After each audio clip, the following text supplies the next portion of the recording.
Yo, what's going on, fam out there? It's your boy Tahir Johnson, and we are back with another week of the Cannabis Diversity Report. Today, I got my bro live from Illinois, Bryant Bowens, CRONJA Culture in the building. What's good, bro? Hey, what's going on, family? Happy Wednesday. Shout out to everybody that's peeping in live, man. It's definitely a pleasure.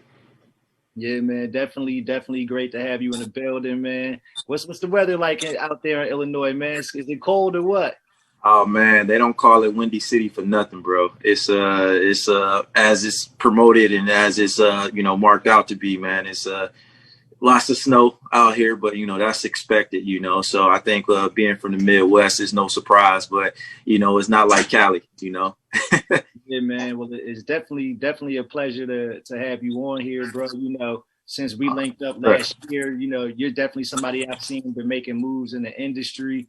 Really representing the culture for real and ancillary businesses and plant touching. So it's great to hear you kind of sharing your expertise and your story and everything, bro. So I appreciate that, brother. And shout out to you as well too, T. I gotta say it, once we connected, randomly just through LinkedIn, the power of, social media. I've, seen a brother, just like myself really doing this thing, in the Maryland market and just knowing, your background and, coming from an HBCU and really just having love for, cannabis, just like myself, man. I've been seeing you making your rounds, man. And, I can consider you like a young legend out here in the cannabis space and, really being on the forefront for, us brothers and sisters. So thank you for sharing your platform today, bro. Appreciate you, bro. Absolutely, man. So, talk a little bit to folks out there listening about CRONJA Culture. How'd you come to start the company, and even before that, how'd you get into the cannabis industry? Yeah, no doubt, bro. So, I like to try to keep it, short and sweet. But for me, I think really just starting into the cannabis industry, just, being, a lover of the plant. Dating back from my high school days, I think that, I was introduced to it, around my senior year. And it's pretty crazy. I have a very unique relationship with cannabis. I think that I was so inundated with it during my senior year. And I think that, it really kind of, fit the bill of, some of the emotions that I had, with, being a person that was very curious of the world and, really, looking at myself as a blue sky thinker, thinking outside the surface level. And, it kind of had me a little, I wouldn't say loopy, but, I definitely had me in a worldly perspective, but at the time, I think that, my mindset was, kind of out of the norm from what the standard was. And, at our school, in high school, we ended up having like our own version of like the Academy Awards, and it had different categories like best dress, most popular, couples that should have been. And then they had a category called most clueless. And, they, kind of bestowed that award on me because, I would just be in my own world on space. And, I'll ask these most abstract type questions in class and, having conflicts with the teacher. And, I won that award. And it's so funny that my mother, just a few months ago, she was doing some cleaning at her crib and she found that award, and she actually, hit me up, told me about it. And, fast forward, me having the distribution company, which I can get into, I was able to take that award and, hang it right by, our license for our distribution company. So everything kind of comes in full circle, I should say, where, one person might view you a different way, but you're able to kind of take that love and to really grow it into, a pure passion. So, I have quite the history with cannabis, man, for sure. So that's the start. Nah, and that's important to say, man, because I think, as we know that there's a stigma around cannabis, right? Like I started smoking senior year in high school too, but for me, it helped me be creative. And cannabis has always been something to help me connect with people, right? There was no better way to like get with people than like smoking a joint, like all through college, like all my homies, everybody. That's how we connect. Yeah, no, for sure. And I think for me, I brought up the curiosity and, just being a student of the universe, I like to, really, do a lot of self-reflecting. And I know that cannabis has just been, kind of the, the perfect tool for that, and I think that, it unlocks kind of like an inner dialogue that, is, where you think that these emotions and thoughts are, hard to, put into words. I think with cannabis, I think it allows for that to, be placed into words. So, I've been a fan and lover and advocate of the plant, for the longest. And to your point, T, there has been a stigma, behind it, coming from, disenfranchised areas, humble, coming from humble beginnings, we weren't, introduced, or we weren't provided the proper education of, all of the benefits of, what cannabis does. We just see our homies in our neighborhood get locked up for it and automatically think it's just a bad thing. So I'm really glad to see that the stigma has kind of loosened up right now. And, everyone is saying, cannabis is mainstream right now, but I really just love that we're able to kind of, amplify, some of these narratives, to our people. Right. Now we're all a part of that. Each time one of us tells our story and it normalizes it and people see, oh, this is a regular person, right? You know what I'm saying? Facts. And so like for you, before you got into CRONJA and, what were you doing professionally? What kind of career did you have before you got in cannabis? Yeah, indeed. So, after getting my undergrad, I went and, embarked into my MBA in marketing. So, I was thinking I was going to fall into, radio and television, which, in hindsight now is kind of crazy to think about, those, two different industries, kind of want to decline. I did not see, being in cannabis being, my career. So, my first big boy job, after receiving my MBA was working for a small startup at the time in 2015 by the name of Pax Labs. And I'm sure that, anybody that's, tuned in, they're familiar with the brand. They are a dryer vaporizer. They've been coined as the Apple of vaporizers. So at the time, I was just working with this company that was based out of San Francisco. I was able to, really, corner into working into different markets within the Midwest. And, with that, I started to, really, encounter, lovers of the plant as well, too. So, that was a dream job, right after college that a lot of people can't really say that they've had. And, with that, they've been able to, really extend their product line. And that got into, the Pax era, which, they were able to sell, some of their carts as well, too, in some of the states that were, medicinal. So, I was able to embark into, launch this product into the Cali market, also into Colorado. So that was a really great experience in itself. And I think that it kind of shifted where the company Pax ended up creating a new product, under their umbrella, which was Juul, which was, as everyone knows, e-cigarette company. And, they blew the mammoth levels, really killed it, kind of out of the gate, very, very fast. So that kind of, shifted, my focus, with Pax, where I would say that it was more of a 50-50, type of focus. And then after a while, we put 100% focus into Juul, unfortunately. So it kind of stripped away my connection with the cannabis community. And, fast forward, I was able to have an opportunity where, I decided that, there was a lot of different things that happened with Juul as they grew that I really didn't really like the culture in lots of ways. So, I decided to bet on myself, and I, along with, a few of my buddies, from Juul, we started our own distribution company originally by the name of CRONJA. And we operated that for, the last, for 7 months, and we were acquired, and we had another opportunity to jump back into the distro, but this time was able to secure a social equity license, and we've been rocking since 2020. Yeah, so, and that's, that's super interesting. I didn't realize that you had one before and then sold it and started from scratch. So yeah. Talk a bit about that process, right? For people that want to get licenses, what was it like to go through that process the first time, especially if, you weren't through the social equity program? What was it like hearing that? And then also, like, when you guys got to selling it, what was some advice that you had that you would share that you learned from, like, even going through that sale, right? Like, about how to negotiate the deal and value your business properly. No, indeed. And that's a really good question. And I would have to, really give, much credit to my business partner, Ryan Cron, who was, kind of, he spearheaded and was at the forefront of, really, pushing the CRONJA distro in that short period of time. This was, during the Prop 64 days. So, a lot was, more loose, during that time where, you're able to, sell turkey bags into dispensaries. And if anybody's familiar, that's literally, you just taking some really good, some good green, having it in a bag, taking it to, a purchasing manager into a dispensary, them getting the nose, checking everything out. So, everything was different, pre, metrics where, everybody knows about metrics and having compliance. So it was much looser. This was, when you were meeting with, dispensary owners that weren't really, legit by the books as well, where you might meet them in their apartments. I have business partners that were, in the hood, trying to sell some green and some product, and, there was a lot of horror stories during that time. So I would say that, it was purely a true grind, during that time frame, but we were able to use what I like to consider,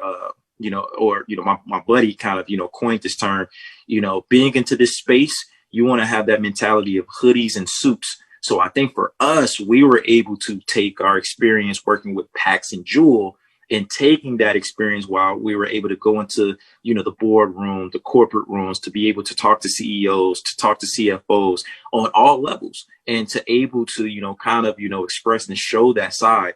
And I think that, through time, this is a small community, a lot of people speak, a lot of people talk.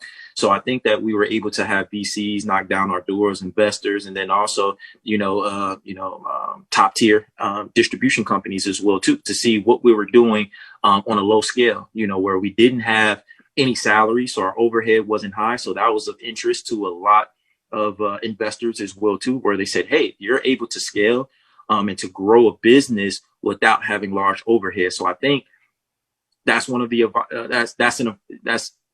the first tip of advice is we're saying, hey, work with what you have.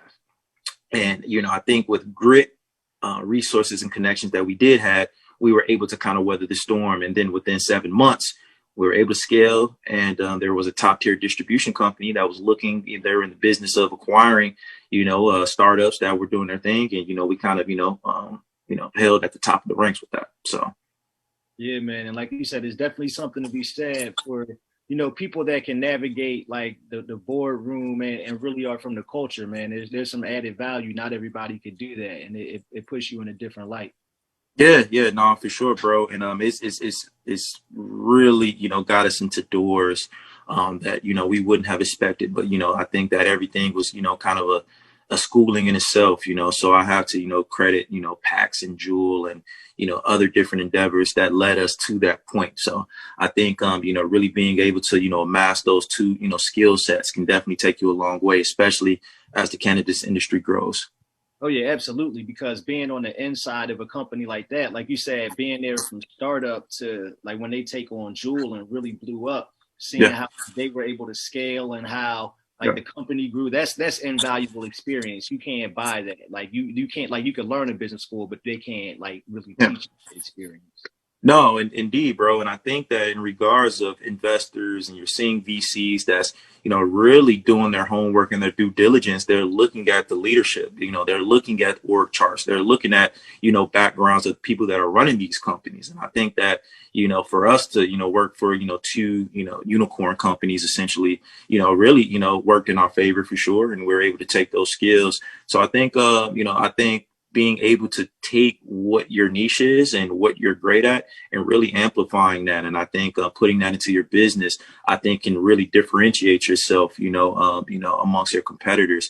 And I think that on our second go round with the social equity distro license, that was a different ballpark. I think we went into it with the mindset of, okay, man, we can do, this same strategy that we had, during, pre-metric days where, things can be a little more lax, where it's like, no, we had to kind of learn a different skill set. And I think that corporate side, had to come at the forefront, and we had to really, tune in and, really button up on a lot of different things where we had to learn so many different things, from the back end, knowing, the operations side, like I mentioned before, learning metrics, learning different CRMs as well, too, to help scale our business, and then implementing tech as well, into the distro company. I think that a lot of people might think that, hey, you're just taking brands products and then you're just selling it into dispensaries. That's one aspect with it. But then also you do have to incorporate other different, sectors into the business to really, stand the test of time, honestly. And we see that tech is going to be one of those things that, really differentiates, other distro companies from the rest. And so that's kind of where we're at right now. But it's just it's still a learning experience. The higher you go, man, it's just more things you have to, pick up. Absolutely, man. Yeah, I'm sure tech has to be heavily involved because it's like that whole, Uber Lyft play. It's a lot of logistics, man. Like you're trying to move stuff all across and you got to be efficient with it. No, indeed. And we're learning that, by the day. And it's been, quite exciting, but, we've been able to partner with, a few tech-based companies that, kind of specialize in, back-end support for back-end operations, for, distros, cultivations, all different sectors. So, I'm really glad that we're able to connect with some really good people to kind of show us that, because that's where the industry, to your point, that's where it's going. Right. And so talk a little bit about the social equity program. What's it like navigating through that? What type of resources do you get? And, what's the licensing process like? Yeah. So, I can't, like I said, I always, give credit to, my business partners as well, too. So these were, I think the process, it was a very long process compared to the first go round. I think in regards of us, being able to first secure a facility, that kind of fell into the guidelines for us to be able to be approved. So I think, you have these starts where, I think we went into it, we applied for our license and we secured the building first. And I think if people are familiar that's tuned in, there was a time frame around late 2018 to 2019, late 2019, that there was, kind of a stall. There was kind of a pushback in regards of the state issuing licenses. And with us, we were able to, coming riding high from the first distro, and we were able to, collect some funds where I think we made up for, a lot of our initial investment, but we put those funds into securing a building. And for a lot of people, we had to learn the hard way where the, tenants in us, us having to pay, the landlords, they don't care about, licenses, being pushed back. You got to pay on a monthly basis. So, we went, to keep it 100 with you, we paid a full year. I think it was around 14 months of really just paying on a building without being able to operate, because we didn't have our license. So, that was growing pains in itself from there, and I think that, in the midst of chaos, there's always opportunity. And I think we just really had to, really learn the ins and outs. And I think that, inundating ourselves and, really knowing more about the social equity aspect, knowing some of the back ends, knowing who are some of the leaders in the space as well, too, and just really collecting information from them while we waited to, really start the business. So I think it was just filling ourselves with education on the social equity aspect. And then, after a while, we were approved. But, we have a good buddy of mine, Jason, who was, the person that was able to, be guaranteed a license for us. So I think to answer your question, I think it was just a learning experience and having to, really pick up and connect with people to really give us the information we needed to be able to, start operating from day one once we were approved. Right. And like you said, I think one of the things that y'all do is dope, too, man, aside from just having the distribution, you'll have multiple revenue streams, and even like you're probably just as well known and get recognized for like the accessories and everything as y'all, as you are for the distribution. Where did that come in? How did the light bulb go off to connect that to the brand? And, talk a little bit about that. No, indeed. And it's, crazy to how things kind of comes, how it comes together. So before the distribution company that we've started, last year, the second distro, 2017 was, an idea that, my partner and my brother, Ryan, he kind of came across where, we both worked for Pax and Jewel, and, we would go to, a lot of, we'll go to a lot of concerts, we'll go to, a lot of festivals, we'll go to a lot of trade shows, and I think we started to see kind of, this momentum, and we started seeing, this tribe of people that, really express their love for cannabis, and, we would conjure up and, we would, kind of just, be in a group setting And we've noticed that, once we're starting to break things down, when it comes to pulling out our grain, pulling out our goods, we didn't really have the proper storage case. We would pull out, our Beats by Dre, headphone cases and, different things of that nature. So my buddy was just like, yo, we should come up with something dope, in regards of, having a storage case, to kind of really hold down, all of our cannabis essentials. And I think for us, being into the space of, fashion, music, art, travel, we wanted all of that to kind of embody in this, product. And, CRONJA was born. It was born out of the need to express ourselves openly, about cannabis, use while repeating or, respecting the culture and the history of the plant. So I think we're able to kind of do that. So I think that this whole CRONJA, brand kind of it started organically. And we started to, produce these, which they're all, handmade, all produced in LA. And we were able to, create these, and we started giving these off to the homies. And, they really started spreading the brand for us. And we really amplified where everything's interchangeable. So fast forward, for us to be able to sell that, have the distribution company, we started building out our account base. We started building our rapport. And that was where we were able to sell in CRONJA, accessories as a whole, which consist of cases and trays. And for the people that's tuned in, actually I have them. These are the cases that we have. Nice. You can peep these, super dope. I really, love these, and we've been getting some really great feedback. These are the snap trays as well too, that you can kind of, put together. And this is just something that we wanted to have for, cannabis lovers like ourselves. And we were able to sell these through the distro. So that was one thing that I would say that, and give credit to, we wouldn't have been able to, really get this out in large scale if we didn't have the distribution company to really have that bandwidth and to have the account base. So it's all about knowing the strategy and how you like to play it. But to answer your question, having the distribution company has allowed for us to, really, produce, some of these, passion projects and to really build them out to, full blown businesses. Yeah, man. Every time I see one of them trays, man, I'll be like, I need one of those. Them joints are fine. And I have you, bro. Best believe, we're doing some really dope launches, and we're doing some collaborations, with some brands that, yourself and your viewers, you could definitely, household brands, legacy brands as well too. And we're going to be doing some collaborations that we're going to be announcing really soon as well. So, we're open for, brand partnerships as well too. And we're looking to do some really cool things. I think one of the first, collabs that we did was with Dispensary 33, which is the first, dispensary in the city of Chicago. And we were able to do a co-branded collab, which was super awesome. And we're looking to do, more of those as well too. And we don't just fall into, the dispensary channel.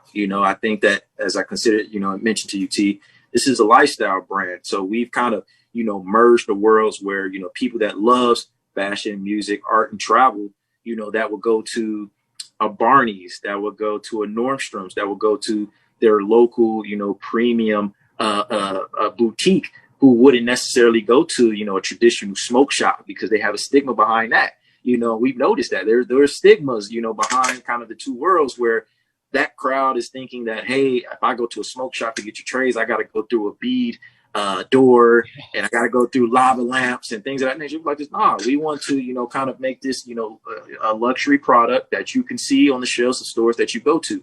So, we've had this sold into vinyl record shops. We've seen this in health and wellness shops. You'll be surprised, what type of places. So we really, have, pride, and, we really feel good, that this product has took us in different channels that we wouldn't expect it from day one.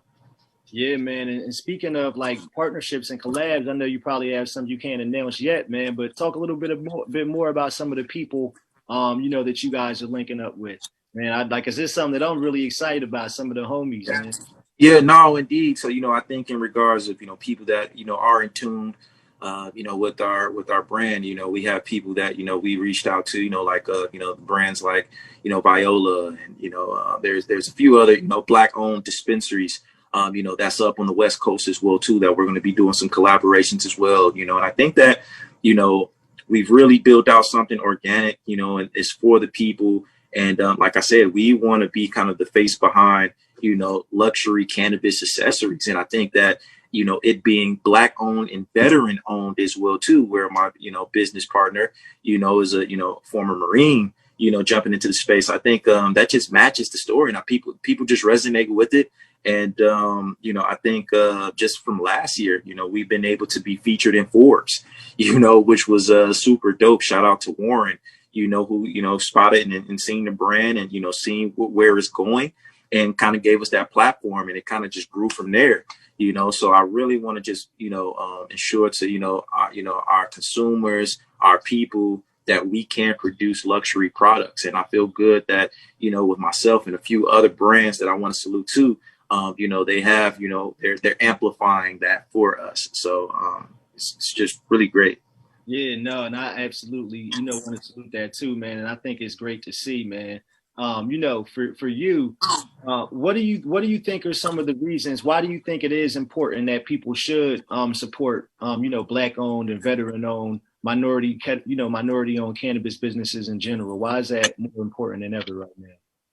Yeah, that's a good question, T. For me personally, for generations we've witnessed the stigma and persecution of cannabis users in Black and brown neighborhoods, and unfortunately we've seen our kings and queens be locked up, where now we're starting to see huge conglomerates now being able to profit and monetize this plant that we all love, and I think that now we're starting to see kind of a shift right now in regards of ownership and equity. And I think that we have playmakers in place that are really on the bat end, really spreading the word for us, to really empower us as well. And T, I consider you one of those individuals. But, to answer your question, I think that for years, we haven't been able to, profit or to have any ownership in the cannabis space. As the statistics, we only have less than 2% ownership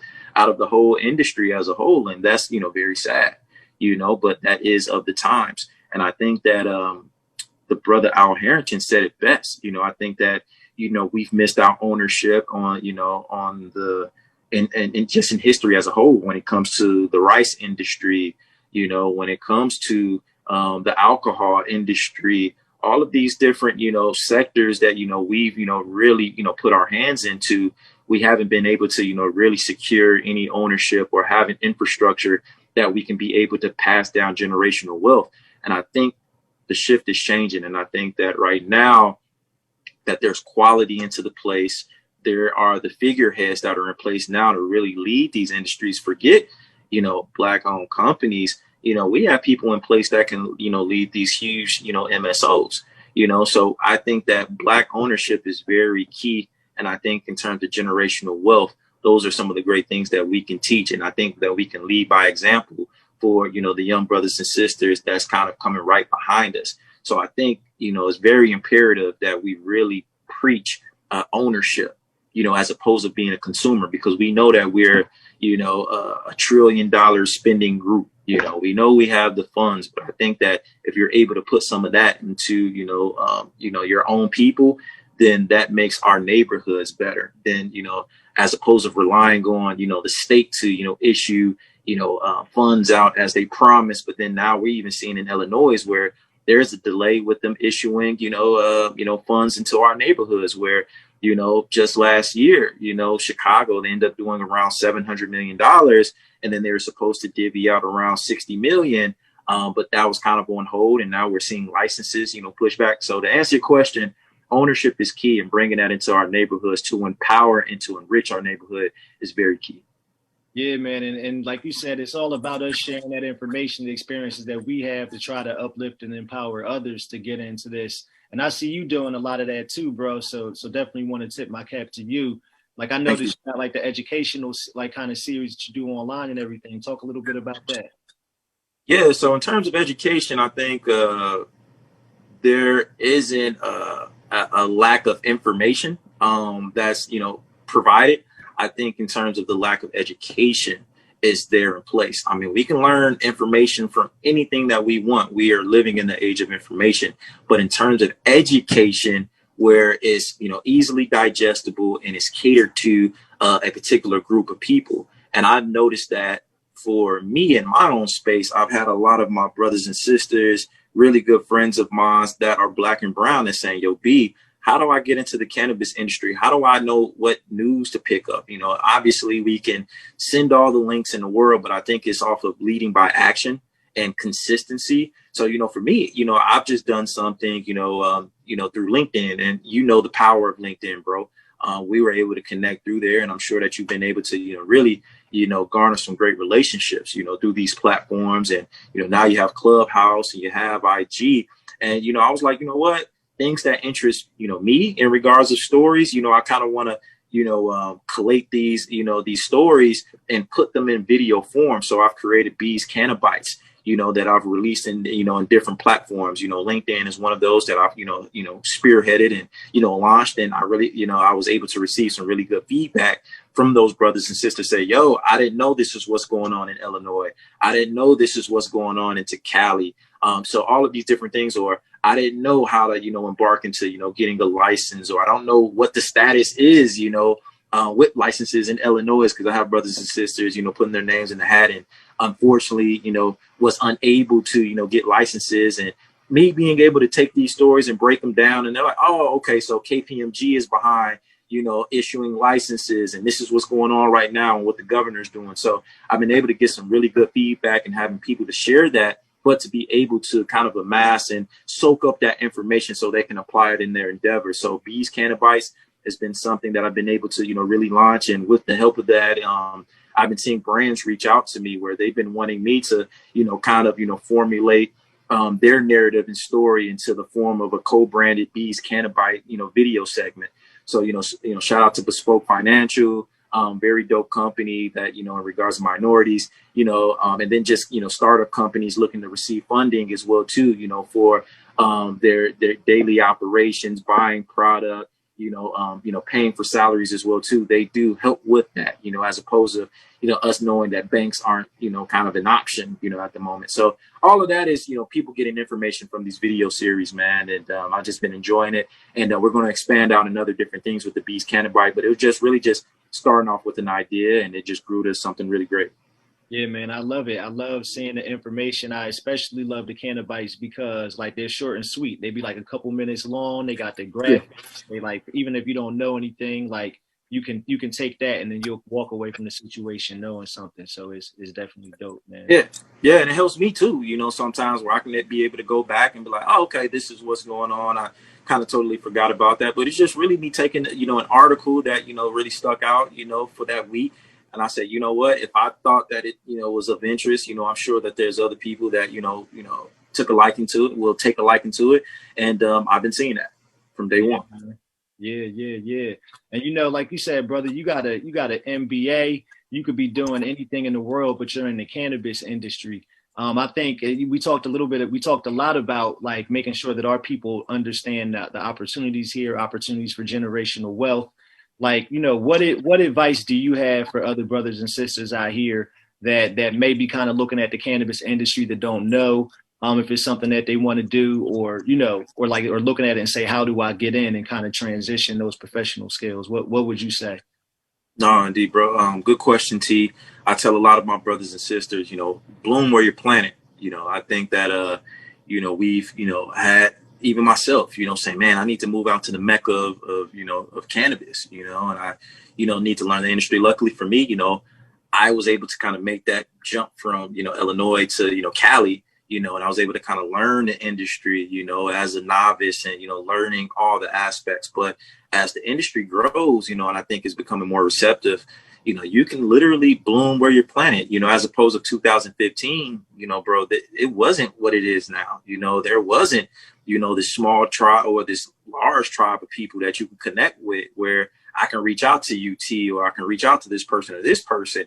You know, I think at the time, LinkedIn, you know, was a little more conservative. You couldn't really express, you know, your love for cannabis, you know, on LinkedIn. You know, this was kind of, you know, something that you kept separate, you know. And I think now that people are, you know, really jumping out and, you know, really expressing their love for cannabis, you literally can bloom where you're planted. So, from yourself, till you've been able to kind of carve your own lane and your own niche, being in Maryland. I know people that are, into, other different markets as well, too. So bloom where you're planted, where you're able to kind of, not separate yourself, but you're able to connect with people on a local level. But then that can place you as kind of at the forefront of that, in that area.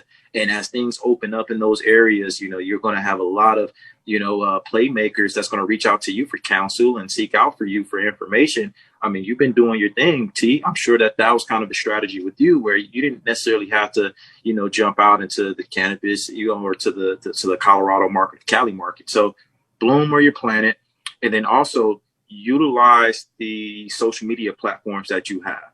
And I think for me, I've received a lot of good information, especially with 2020, where we've been able to connect with some of the huge playmakers in the cannabis industry, people that are ahead of MSOs, from CEOs, CFOs, whatever industry, like whatever, sector you're trying to get into the industry, the playmakers have been available through, digital panels, these, digital conferences, even reaching out directly, because, people had to sit down and fall back because people aren't traveling, T. Mm-hmm. So, this was the perfect opportunity to reach out to someone and shoot your shot or introduce yourself. And you'll be surprised, what type of feedback that you'll get.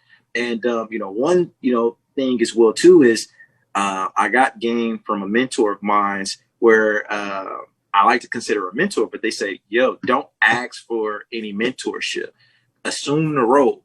And what you can do is low key reach out to these people that you want to. What I've noticed is a lot of people that, have these, really, big titles that, people are, striving to be, they love sharing information.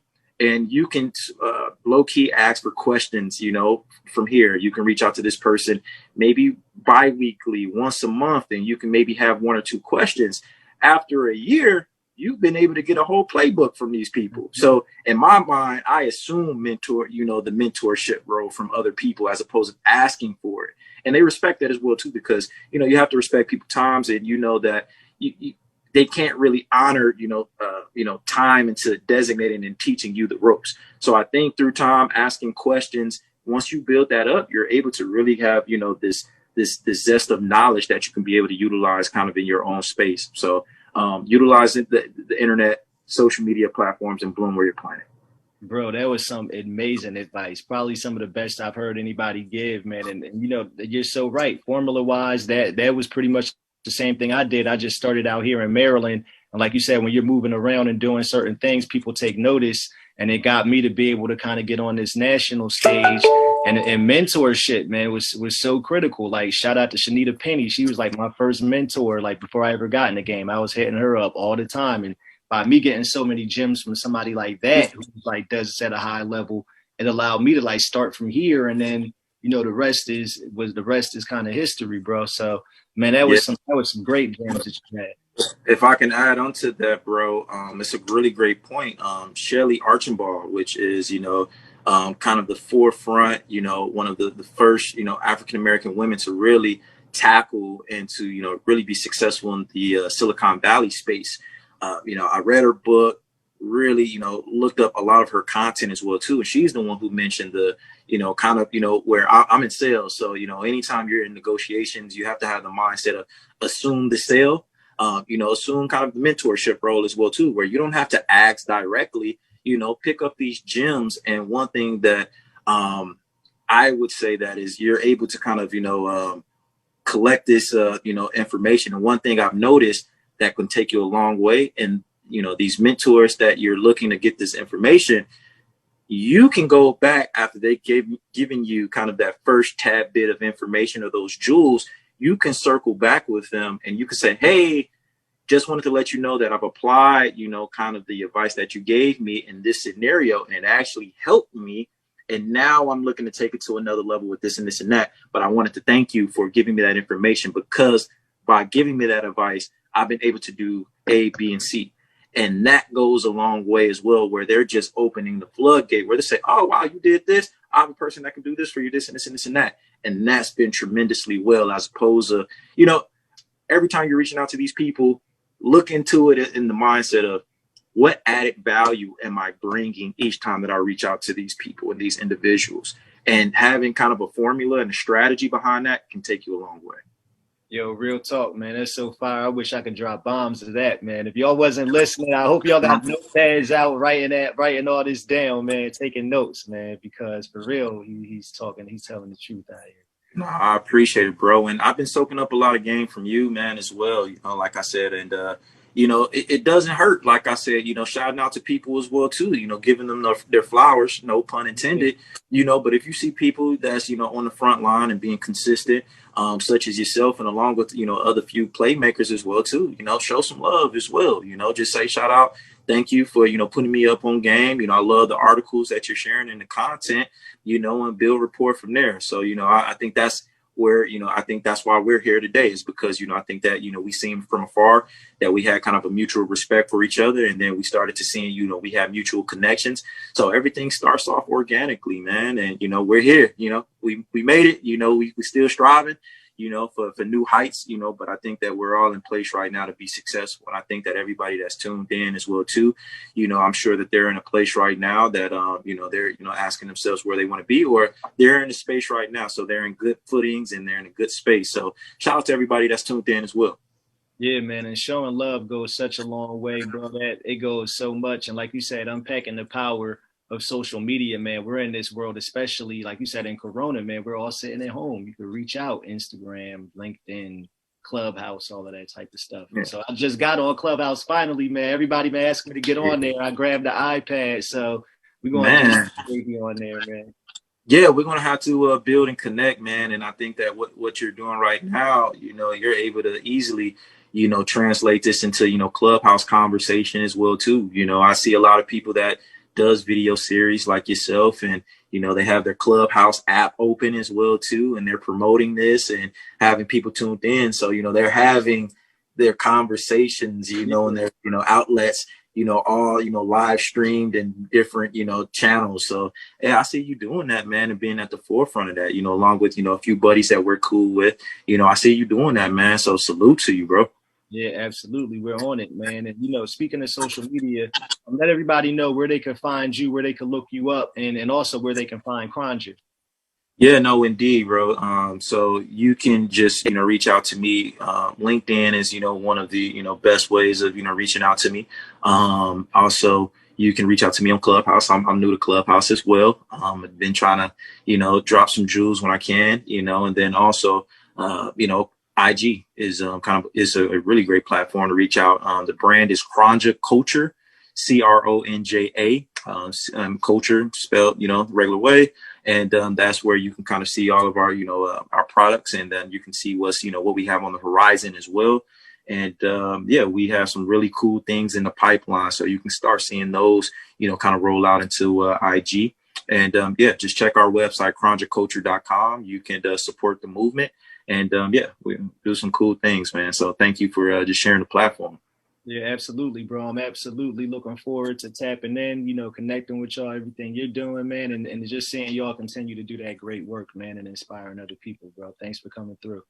Yes, indeed. Thank you again. And T, we're going to have you down on with the family as well, too. We're going to be doing some dope things, man, as we look to, expand out onto the East Coast, man. So definitely going to be reaching out to you, man, soaking up some game. And, like I said, it's all about, building, and breaking bread together and doing some cool things. So, I definitely, I see us, into the mix and doing some cool things for sure.